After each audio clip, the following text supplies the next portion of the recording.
joint sector. Become 6th students, welcome to live class. Joint sector. ಸಂಯುಕ್ತ ವಲಯ. ಸಂಯುಕ್ತ ವಲಯ ನೋಡಿ, ಸಂಯುಕ್ತ ವಲಯ, ಖಾಸಗಿ ವಲಯ ಮತ್ತು ಸರ್ಕಾರಿ ವಲಯಗಳು ಪಾಲುದಾರರಾಗಿ ಮಾಡುವಂಥ ಕಾರ್ಯಾಚರಣೆಯೇ ಸಂಯುಕ್ತ ವಲಯ. ಈ ವಲಯ ಸರ್ಕಾರಿ ಮತ್ತು ಖಾಸಗಿ ವಲಯಗಳ ಪಾಲುದಾರಿಕೆಯಿಂದ ಕೂಡಿಕೊಂಡಿರ್ತದೆ. ಸಂಯುಕ್ತ ವಲಯವನ್ನು ಸ್ಥಾಪಿಸುವುದರ ಹಿನ್ನೆಲೆ ಏನು ಅಂತಂದರೆ, ಸರ್ಕಾರದ ಬಳಿ ಸಾಕಷ್ಟು ಪ್ರಮಾಣದಲ್ಲಿ ಬಂಡವಾಳವಿದೆ, ಆದರೆ ಅದನ್ನು ಉದ್ಯಮ ಸಂಸ್ಥೆಗಳನ್ನು ನಡೆಸ್ಕೊಂಡು ಹೋಗಲಿಕ್ಕೆ ಸರಿಯಾದಂಥ ಮಾರ್ಗದರ್ಶನ ಅಥವಾ ಏನು ದಕ್ಷತೆ ಅಂತಕ್ಕಂಥದ್ದಿಲ್ಲ. ಹಾಗಾಗಿ ಆ ಮೇಧಾವಿತನ ಅಂತಕ್ಕಂಥದ್ದು ಕೂಡ ಇಲ್ಲ.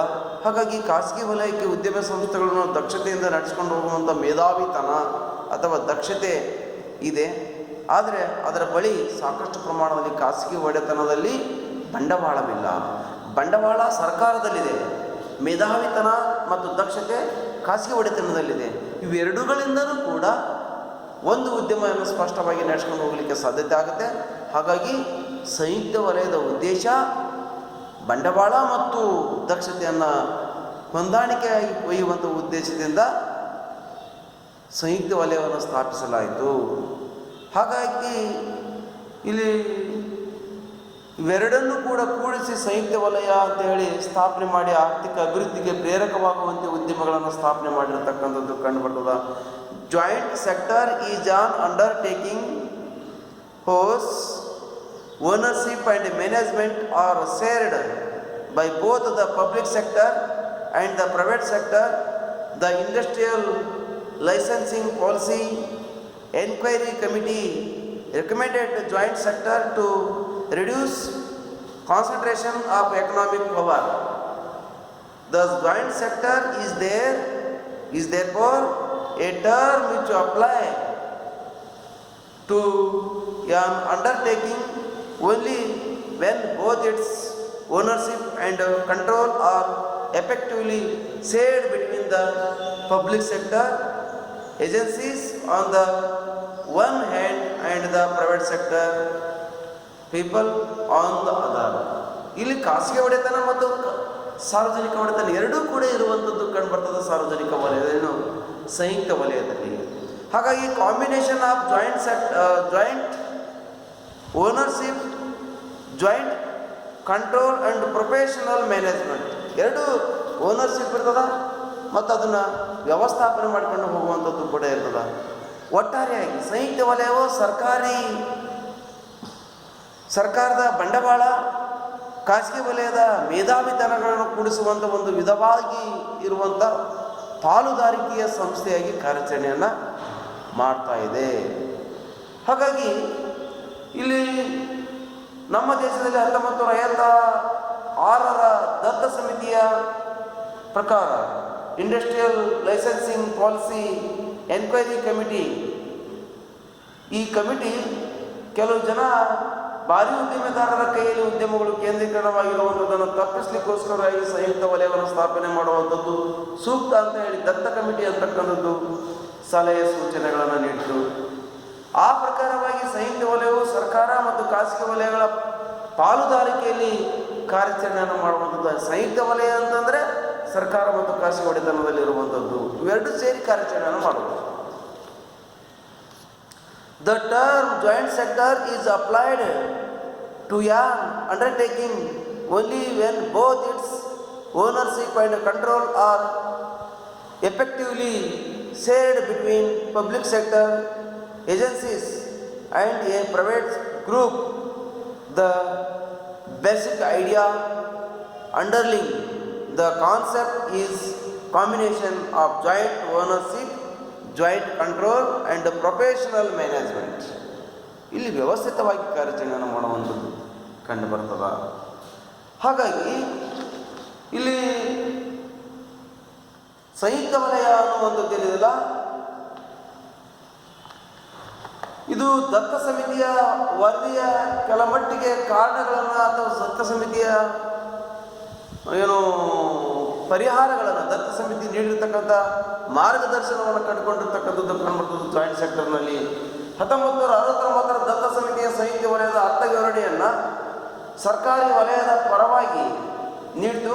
ಆದರೆ ಅದರ ವರದಿಯು ಸಂಯುಕ್ತ ವಲಯದಲ್ಲಿ ಯಾವ ಉದ್ಯಮಗಳನ್ನು ಸ್ಥಾಪಿಸಬೇಕು, ಸಂಯುಕ್ತ ವಲಯದ ಉದ್ಯಮಿಗೆ ಸಂಸ್ಥೆಗಳು ಸಂಘಟನೆಗೆ ಆಡಳಿತ ಮತ್ತು ನಿಯಂತ್ರಣಗಳ ಸ್ವರೂಪ ಹೇಗಿರಬೇಕು, ಇವೇ ಮೊದಲಾದ ವಿಷಯಗಳ ಬಗೆಗೆ ಸ್ಪಷ್ಟವಾದ ವಿವರಗಳನ್ನು ನೀಡಲು ಅದು ದತ್ತ ಸಮಿತಿ ನೀಡಲಿಲ್ಲ. ಹಾಗಾಗಿ ದತ್ತ ಸಮಿತಿಯ ಸದಸ್ಯರಲ್ಲಿ ಒಬ್ಬರಾಗಿರ್ತಕ್ಕಂಥ ಡಾಕ್ಟರ್ ಪರಾಂಜಪೆ ಎಂಬುವರು ಸಂಯುಕ್ತ ವಲಯದ ಘಟಕಗಳನ್ನು 2 ಪ್ರಕಾರವಾಗಿ ವಿಂಗಡಣೆ ಮಾಡಿರ್ತಕ್ಕಂಥದ್ದು ಕಂಡುಬರ್ತದೆ. ಬೃಹತ್ ಉದ್ಯಮಗಳ ಸಂಸ್ಥೆಗಳು, ಚಿಕ್ಕ ಮತ್ತು ಮಧ್ಯಮ ಸಂಸ್ಥೆಗಳಂತಂದೇಳಿ ಅಲ್ಲಿ ಪರಾಂಜಪೆ ಅಂತಕ್ಕಂಥವ್ರು 2 ರೀತಿಯಾಗಿ ಉದ್ಯಮಗಳನ್ನು ವಿಂಗಡಿಸ್ತಾರೆ. ಹೀಗೆ ಸಂಯುಕ್ತ ವಲಯ ಪ್ರಾರಂಭವಾಗಿರುವಂಥದ್ದು ಕಂಡು ಬರ್ತಾ ಇದೆ. ಇನ್ನು ಸಂಯುಕ್ತ ವಲಯದ ಉದ್ದೇಶಗಳನ್ನು ನಾವು ನೋಡೋದಾದ್ರೆ ಅಬ್ಜೆಕ್ಟಿವ್ಸ್ ಆಫ್ ಜಾಯಿಂಟ್ ಸೆಕ್ಟರ್. ಯಾಕೆ ಸಂಯುಕ್ತ ವಲಯ ಕಾರ್ಯಾಚರಣೆಗೆ ಬಂತು, ಸಂಯುಕ್ತ ವಲಯದ ಉದ್ದೇಶಗಳು ಏನು? ಆರ್ಥಿಕ ಶಕ್ತಿಯ ಕೇಂದ್ರೀಕರಣದ ನಿಯಂತ್ರಣ. ಆರ್ಥಿಕ ಶಕ್ತಿಯ ಕೇಂದ್ರೀಕರಣದ ನಿಯಂತ್ರಣ. ಇಲ್ಲಿ ಆರ್ಥಿಕ ಶಕ್ತಿಯ ಕೇಂದ್ರೀಕರಣವನ್ನು ನಿಯಂತ್ರಣ ಮಾಡ್ತಕ್ಕಂಥ ದೃಷ್ಟಿಯಿಂದ ಸಂಯುಕ್ತ ವಲಯವನ್ನು ಜಾರಿಗೆ ತರಲಾಯಿತು. Control over concentration of economic power. Concentration of economic power.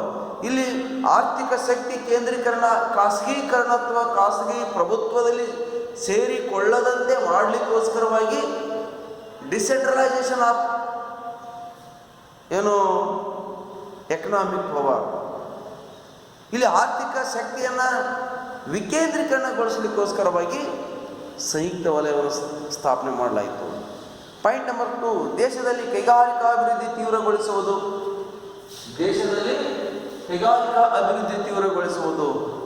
Acceleration of industrial growth. ಇಲ್ಲಿ ಕೈಗಾರಿಕಾ ಅಭಿವೃದ್ಧಿಯನ್ನು ತೀವ್ರಗೊಳಿಸೋದಂತಂದರೆ ಬಂಡವಾಳ ಸರ್ಕಾರದಲ್ಲಿದೆ, ಆ ಉದ್ಯಮಿಯನ್ನು ಸಮರ್ಪಕವಾಗಿ ನಡೆಸ್ಕೊಂಡು ಹೋಗುವಂಥ ಶಕ್ತಿ ಸರ್ಕಾರಕ್ಕಿಲ್ಲ. ಆ ಶಕ್ತಿ ಮತ್ತು ಮೇಧಾವಿತನ ಖಾಸಗಿ ಒಡೆತನಕ್ಕಿದೆ, ಆದರೆ ಅದರಲ್ಲಿ ಅಷ್ಟು ಪ್ರಮಾಣದಲ್ಲಿ ಬಂಡವಾಳವಿಲ್ಲ. ಇವೆರಡನ್ನು ಒಟ್ಟುಗೂಡಿಸಿದರೆ ಆರ್ಥಿಕ ಅಭಿವೃದ್ಧಿಯನ್ನು ತೀವ್ರವಾಗಿ ಬೆಳವಣಿಗೆಗೊಳಿಸಲಿಕ್ಕೆ ಸಾಧ್ಯತೆ ಆಗ್ತದೆ ಅಂತಕ್ಕಂಥ ದೃಷ್ಟಿಯಿಂದ, ಉದ್ದೇಶದಿಂದ ಸಂಯುಕ್ತ ವಲಯವನ್ನು ಜಾರಿಗೆ ತರಲಾಯಿತು. ಹಾಗೆಯೇ ಸಮಾಜದ ಕಲ್ಯಾಣದೆಡೆಗೆ ಗಮನವನ್ನು ನೀಡತಕ್ಕಂಥದ್ದು, ಟುವರ್ಡ್ಸ್ ಸೋಷಿಯಲ್ ವೆಲ್ಫೇರ್. ಸಮಾಜದ ಕಲ್ಯಾಣವನ್ನು ಸಾಧಿಸ್ತಕ್ಕಂಥದ್ದು. ಸಮಾಜದ ಕಲ್ಯಾಣ ಸಾಧಿಸಲಿಕ್ಕೆ ಯಾವಾಗ ಸಾಧ್ಯ ಅಂದರೆ ಸಂಯುಕ್ತ ವಲಯ, ಸರ್ಕಾರ ಮತ್ತು ಖಾಸಗಿ ಒಡೆತನ ಎರಡೂ ಇದ್ದಾಗ. ಖಾಸಗಿ ಒಡೆತನ ಇದ್ದರೆ ಲಾಭಕ್ಕೋಸ್ಕರವಾಗಿ ಬಡದಾಡಿ ಬರೀ ಬೆಲೆ ಹೆಚ್ಚಳ ಮಾಡುವಂಥದ್ದು, ಲಾಭವನ್ನು ಕಂಡುಕೊಳ್ಳುವಂಥದ್ದು ಕಂಡುಬರ್ತದೆ. ಸರ್ಕಾರ ಸೋಮಾರಿತನ ಅಂತಕ್ಕಂಥದ್ದು. ಎರಡನ್ನೂ ಒಟ್ಟುಗೂಡಿಸಿದಾಗ ಎಚ್ಚರಿಕೆಯಿಂದ ಇರಲಿಕ್ಕೆ ಸಾಧ್ಯತೆ ಆಗ್ತದೆ, ಸಮಾಜವಾದಿ ಕಲ್ಯಾಣವನ್ನು ಸಾಧಿಸಲಿಕ್ಕೆ ಸಾಧ್ಯತೆ ಆಗುತ್ತೆ. ನೆಕ್ಸ್ಟ್ ಪಾಯಿಂಟ್, ಸಾರ್ವಜನಿಕ ನಿಯಂತ್ರಣದ ವಿಸ್ತರಣೆ. ಸಾರ್ವಜನಿಕ ನಿಯಂತ್ರಣದ ವಿಸ್ತರಣೆ, ಇಂಡಸ್ಟ್ರಿಯಲೈಸೇಷನ್. ಒಂದು ನಿಮಿಷ. Extension of public control. ಸಾರ್ವಜನಿಕ ನಿಯಂತ್ರಣದ ವಿಸ್ತರಣೆ.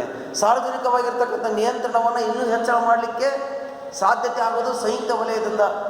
ಖಾಸಗಿ ವಲಯ ಮತ್ತು ಸಾರ್ವಜನಿಕ ವಲಯ ಮತ್ತು ಖಾಸಗಿ ವಲಯವನ್ನು ನಿಯಂತ್ರಣದಲ್ಲಿ ಇಟ್ಕೊಳ್ಳಲಾಗಿತ್ತು.